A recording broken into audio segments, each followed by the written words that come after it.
For 10 years, I've been investigating a scandal at one of our most loved institutions. It may turn out to be one of the biggest miscarriages of justice in British history. The Post Office prosecuted hundreds of postmasters over missing money.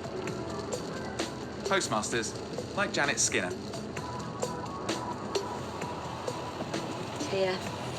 This little blue bit. Yeah, it's a police station. Still a police station? Yep. Yeah, they read my rights. And then they just repeatedly ask you the same questions. Did you steal the money? Have you taken the money? Have you borrowed the money? Have you lent the money to somebody? The evidence against the postmasters came from the Post Office's computer system, Horizon. In 2006, it showed £21,000 missing from Janet's till. She panicked and hid the shortfall in her accounts while she tried to work out what had happened. I knew that I hadn't done anything wrong, and I just thought, it's the problem, it'll come back.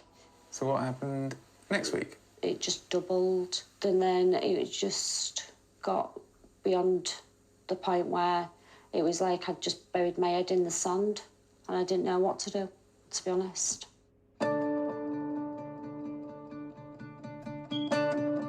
When auditors arrived at Janet's branch, Horizon showed £59,000 was missing. The Post Office charged her with theft and false accounting. Then they offered her lawyer a deal. He said, if you will accept the guilty plea for false accounting, they'll drop the theft charge. And then I said, well, what does that mean? So he said, well, it means you probably won't be looking at a custodial sentence. So I said, well, I'll do that then, do you know, because I didn't want to go to jail. But Janet did go to jail. She got a 9-month sentence. On her first night inside, she was allowed to call home. I remember from the kids. That was hard. What were they saying to you? Just that they loved me. And I was just telling them that I love them, that I'm going to miss them. She said, I'll come and see you. I said, no, you won't. She said, you're coming to see me. I said, I don't want my kids growing up with that memory of me. Postmasters were told they had total control of their Horizon accounts. So when money went missing, the Post Office said it was their fault. But what if the computer made mistakes? There's a very early one of me in 2000, even a lot younger in those days. I think that was the first time we ever had anything in print, which was December 2003. 2003, wow. Yeah. Former postmaster Alan Bates has spent 20 years trying to prove Horizon made money vanish from his post office. There's a lovely quote from you here. I'm going to fight this for as long as it takes because of the grave injustice I feel has been done to myself and the people of Craggy in the way my contract was terminated. Very true. Fight this for as long as it takes, Alan. Yeah, I unfortunately seem to be, well, I'm living up to my word. Well, yeah, two decades on. Alan was sacked after refusing to pay back money Horizon said was missing. He was one of the first to argue that computer bugs were responsible. But the Post Office wouldn't listen. I've always felt that they've been trying to keep it covered up, the whole thing covered up, about the condition of the system. How many people are sitting on the truth of what they knew at the time? It has to come out, Nick. There are so many people who have suffered over the years with all of this. And there are probably so many more out there that we haven't heard from yet. More postmasters joined Alan's campaign. I've met dozens of them over the years. Like Sue Knight, who was a respected member of her church and local community. She lost her home. Post office had no idea what they'd done. No idea. Or Noel Thomas. He was accused of stealing £50,000. I waited for a suspended sentence and he said, take him down. I spent my 60th birthday in prison. Or Jo Hamilton, whose customers raised thousands to pay off the money she was accused of stealing. We're not going to stop until they actually address what they've done and be held to account for what they've done.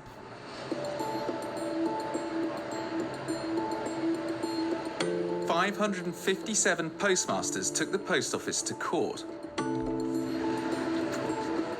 Some had been jailed and some had been forced to pay back large sums of money the computer said was missing. Horizon was put on trial, and the postmasters were proved right. Bugs in the computer system could make it look like money had disappeared. The judge has found that on numerous occasions over the years, bugs, errors and defects in the Horizon system caused discrepancies in postmasters' branch accounts. The judge criticised the post office for insisting Horizon was robust when the evidence proved it wasn't. This approach by the post office has amounted, in reality, to bare assertions and denials that ignore what has actually occurred. It amounts to the 21st century equivalent of maintaining that the Earth is flat. The judge found that there was an excessive culture of secrecy within Post Office, and that definitely reflected our experience of dealing with them. It was very difficult to get things out. They held all the cards, and they weren't exactly putting them down on the table face up. The Post Office has agreed to pay £58 million in compensation and legal fees. But that may just be the start. The Court of Appeal will now review the convictions of 47 postmasters, including all the convicted postmasters featured in this programme. The Post Office is also assessing 900 prosecutions that may involve Horizon evidence. This is potentially a huge miscarriage of justice, and I support fully the demands of people who are affected by it to get answers. And now, finally, I hope we're on the verge of getting justice and closure for the people affected by this miscarriage of justice. The Post Office says the court found the risk of bugs affecting balances in older versions of Horizon was greater than Post Office believed. It does not mean every shortfall was caused by a bug, and each case would need to be determined on the full evidence. The Post Office should have done more to investigate the risk and provide more help to postmasters.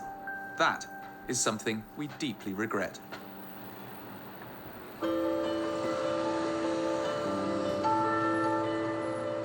The High Court case has given me the chance to finally get to the truth. I got access to dozens of internal documents. They show problems with Horizon coming up time and time again. These documents show the Post Office knew there were serious problems with Horizon. So when they said the system was robust, that wasn't true. And people's lives have been destroyed because of that. They show error after error logged by the IT firm running the system. Some bugs made it look as if money had gone missing. These messages show the Post Office, known as POL, was told. But they carried on prosecuting postmasters anyway. There were bugs that affected Horizon before Janet Skinner was accused of stealing. We've uncovered further stuff that demonstrates the Post Office knew about bugs in Horizon well before they prosecuted you. We should have been made aware of the system failings that was going on. And they just didn't. They didn't tell anybody. Do you think the department that prosecuted you were aware that Yes. Horizon had bugs and faults? Yes. Yeah, I do, yeah. And they just obviously just ignored it.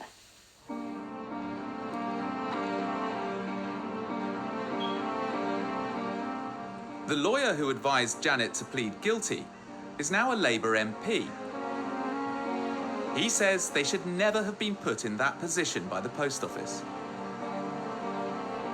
That realisation that Janet Skinner perhaps shouldn't have been in the situation that she was in, how did you react personally? Well, it's chilling. I mean, my blood ran cold. We now know she should never have been prosecuted in the first place. She went to prison. Her life was absolutely categorically ruined. There was problems that they knew about then. They were not disclosing any of that at the time. And we now know, we certainly suspect strongly, that there was corporate cover-up. This is the woman who ran the Post Office for almost a decade.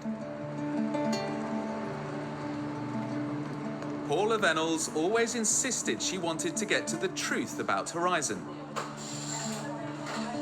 We are a business that does genuinely care about the people that work for us, and if there had been any miscarriages of justice, it would have been really important to me in the Post Office that we actually surface those. Politicians have tried to hold her to account. I went along to the Post Office headquarters and met Paula Venables, the chief executive of the Post Office, and we said, we can't go on like this. This has got to be sorted out. There's a real problem here. The response we got was actually very encouraging. They said, we'll do this properly. We'll get to the bottom of it. In 2012, the Post Office appointed independent investigators called Second Sight to look at the postmasters' complaints about Horizon. They were promised full cooperation. I made it completely clear to the chairman and chief exec that this was not an investigation that I was remotely interested in carrying out unless they were committed to the search for the truth. That's the only way we operate. Well, there was the famous phrase, seek the truth at all costs. But the Post Office's independent investigators soon suspected there was a problem with the convictions. Out of all of the cases that we looked at, I don't think we ever came across a single example where the proceeds of crime, so to speak, had ever been identified in any form of satisfactory way. I might have expected to hear about an expensive holiday or a flash car or something like that. We saw nothing to indicate that if money had been stolen, that it had been used to benefit the sub-postmaster or their immediate family. Second Sight were initially given access to internal legal files, but then the Post Office stopped handing them over. The investigators told MPs. We, unsurprisingly, asked for full access to those legal files. Paula, why don't you give those files over? What's the problem? So I think the point I want to pick up first, if I may, is... No, answer my question first. Why won't you give Ian Henderson those files? We have, as far as I'm aware, Mr Zahawi, we have shared whatever information was appropriate on every single... That's not what Ian Henderson's saying. Most of the legal files were never released. The investigators, paid by the Post Office, think there's been a cover-up. If there was a decision taken to deliberately try and put obstacles in the way of your investigation, why? Well, I think that's pretty screamingly obvious. It's the consequences of a loss of confidence in the underlying core system Horizon. So it is existential for the Post Office to maintain the position that that Horizon is completely reliable, and the people and the processes surrounding Horizon are completely reliable. The Post Office says it cooperated with Second Sight as appropriate.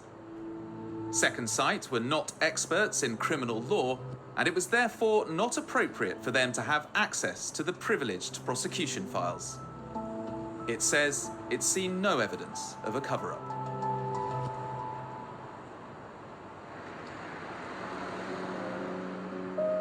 Those legal files are critical to the first case I ever encountered in this scandal. It's the story of a postmaster called Seema Misra. There is no evidence that I've taken any money, and then the jury came back with the verdict guilty. All I had in front of me, my husband, my children, and I'm pregnant that time.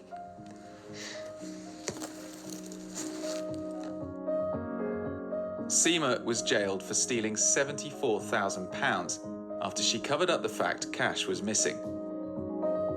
Key evidence came from the Horizon computer system. In the summing up, the judge said there's no direct evidence of theft. You have to infer it. How can somebody listening to it properly come back with a verdict guilty? So it was shocking. And then you had to go to prison. Yeah, I asked one of the officers if I can borrow his jacket so they can cover my handcuff. I didn't want anybody to see like that.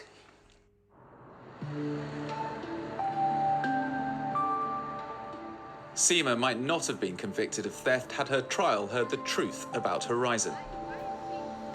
We've found crucial evidence in her legal file that was never seen by the jury. These documents are shocking. They show post office prosecutors refusing to hand over information which could have helped Seema prove her innocence. This is just one example. An email from the post office security team to the criminal law team. It's about a bug in Horizon that makes money simply disappear. The security team are worried it may have repercussions in future prosecution cases. The attachment says that any branch encountering the problem will have corrupted accounts. In one case, more than £30,000 went missing. In another, almost £5,000. The document was printed out by the Post Office Legal Department just 3 days before Seema Misra's trial. But it was never disclosed to her defence. We showed our evidence to a leading expert on criminal law. What do you think of the behaviour of the Post Office throughout the Misra trial? It seems to me, and it goes to the heart of this, that quite clearly the Post Office had material which they should have disclosed, which they did not. And in my view, resulted in the wrongful conviction of Mrs. Misra. There should be a thorough examination of all the evidence in respect of any person who might have committed misconduct in the course of these prosecutions by the Post Office. The Post Office says it has always accepted its legal obligations and has taken advice throughout. It's conducting a further review about disclosure.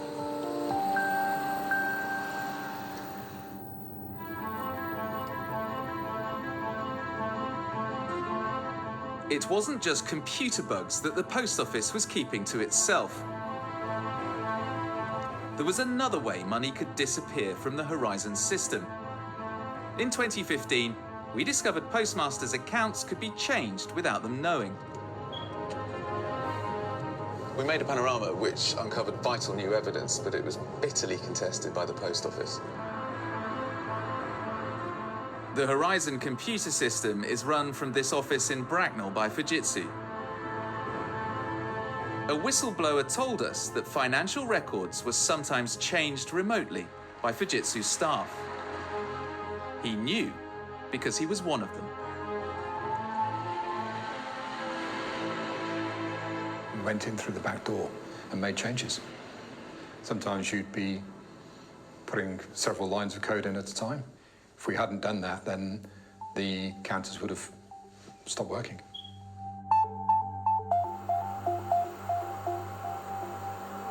It was an explosive revelation. If the accounts could be altered remotely, then missing money could be down to human error. Or worse still, theft. by those with secret access to the system. The Post Office said we were wrong. Senior managers flatly denied remote access was possible without the postmaster knowing. One meeting was recorded. It wasn't for broadcast, so we've revoiced their words. Can the system be accessed remotely and without anybody's knowledge in terms of it doesn't leave a footprint? Then no, it would leave a footprint. So in sum, it is not now and never has been possible for anybody from Post Office or Fujitsu to interfere with transactions without the clear knowledge of the sub-postmaster. It is 100% true to say we can't change, alter and modify existing transaction data. So the integrity is 100% preserved. And that's true now and has been? Yes. For the duration of the system? Okay.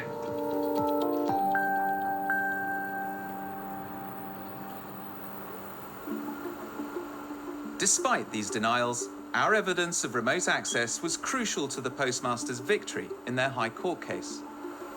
The BBC Panorama programme that you did in 2015 was very important in that. In fact, I'm not sure that this litigation would have happened as it did had Panorama not made that programme.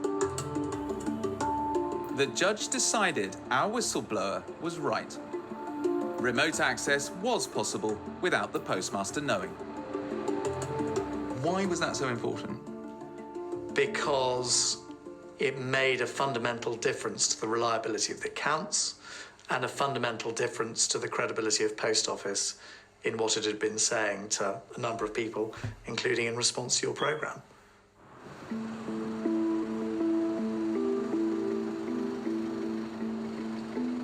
The Post Office told the court it had inadvertently misled Panorama.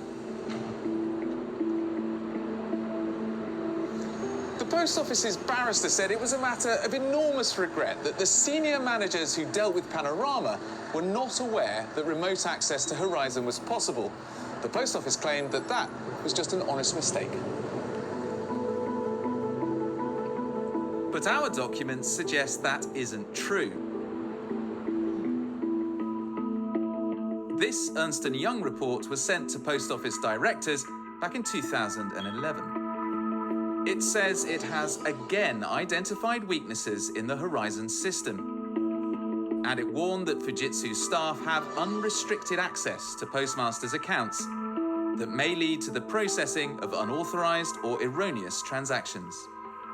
So the Post Office knew all along that remote access was possible. We showed our evidence to the then chair of the Business Select Committee. What does that say to you about their attitude towards the truth? They were either mistaken or they were misleading the courts, but this document suggests that they couldn't be mistaken because the truth is here in black and white.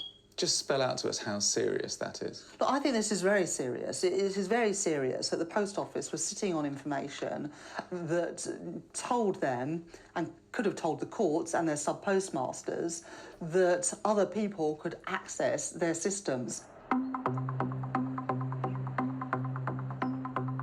Fujitsu was also sitting on information. The judge was so worried about the evidence Fujitsu witnesses had given in other Post Office cases, he referred the matter to the Director of Public Prosecutions. Fujitsu says it takes the judgment very seriously and is conducting a thorough process to review the court's statements. The Post Office has launched a scheme it says offers redress for those who may have experienced shortfalls. Its new leadership is promising fundamental change and greater transparency. So what about the woman who was in charge of the Post Office for so long? Paula Venables left the organisation last year and was given a CBE by the government and 2 new jobs. But the government has now turned against her. There's no question that the Post Office management at the time behaved disgracefully. None of them are now in position. The officials were misled by the Post Office and the information provided was not correct. Paula Venables declined to be interviewed, but said it was and remains a source of great regret that colleagues and their families were affected over so many years. She's truly sorry we were unable to find a solution or resolution, and for the distress this caused. But she hasn't answered any of our questions.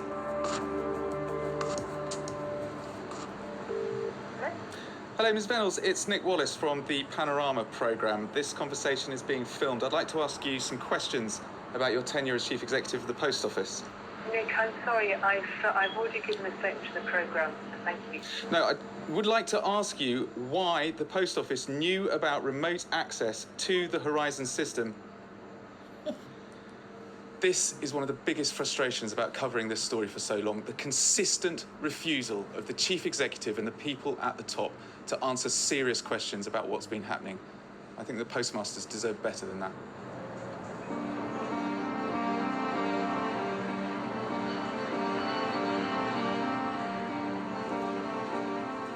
MPs have demanded answers from Paula Venables. And politicians on both sides of the House want a public inquiry. People went to prison. People's livelihoods were lost. And some of the victims ended their lives. That is enough for a judge-led public inquiry. I've never heard of anything like it at all, where a government-owned organisation attacked on the basis of false evidence the integrity of so many pillars of the community. It's a quite extraordinary story. Has there been a cover-up?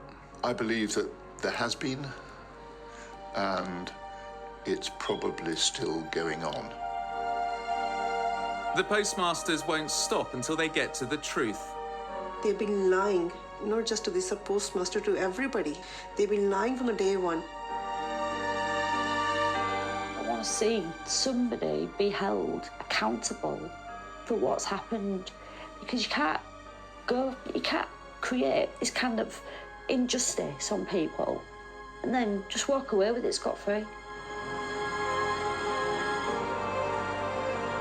A much-loved national institution has become a national disgrace. And hundreds of lives have been shattered by the scandal at the Post Office.